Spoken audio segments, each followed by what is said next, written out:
Exactly 2 months after a half-an-hour phone call between U.S. President Donald Trump and Ukraine's President Volodymyr Zelensky, the White House releasing a summary on Wednesday of their conversation.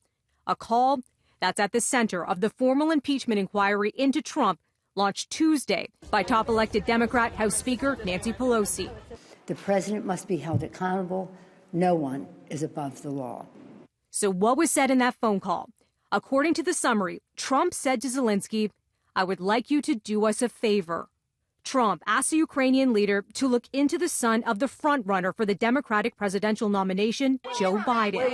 Wait a second. Democrats are accusing Trump of asking for Ukraine's help to smear Biden ahead of the 2020 election. In the call and in public, Trump has repeatedly suggested wrongdoing by Biden and his son without offering any evidence to back up the claims. According to the White House account of the call, Trump, referring to an allegation of corruption, said there's a lot of talk about Biden's son, that Biden stopped the prosecution, and a lot of people want to find out about that. So whatever you can do with the Attorney General would be great. If you can look into it, it sounds horrible to me. In the call, Trump repeatedly mentions involving the U.S. Attorney General William Barr and his own personal lawyer, Rudy Giuliani, like in this line, saying, "I will have Mr. Giuliani give you a call, and I am also going to have Attorney General Barr call, and we will get to the bottom of it. I'm sure you will figure it out."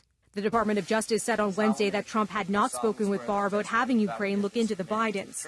It's the single greatest witch hunt in American history. Trump calling the impeachment inquiry disgraceful Wednesday and defending his call with Ukraine's president. There was no pressure. The way you had that built up, that call, it was going to be the call from hell. It turned out to be a nothing call. And whatever we can do. Later in the day, Trump and Zelensky appearing side by side in New York on the sidelines of the UN General Assembly, both denying there was anything improper about their call. It was normal. We spoke about many things, and you read it that nobody pushed me. Yes. In other words, no pressure. Days before their July call, Trump froze nearly $400 million in aid to Ukraine. The U.S. president denies that any request for help was tied to the funding freeze. Their phone call is just one part of a whistleblower's complaint over Trump's activities. The Trump administration blocked Congress from getting details about what the whistleblower had to say, citing presidential privilege.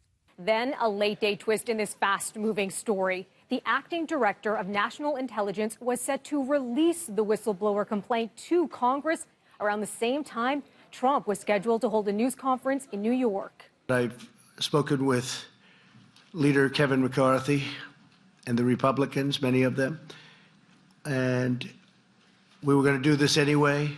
But I've informed them,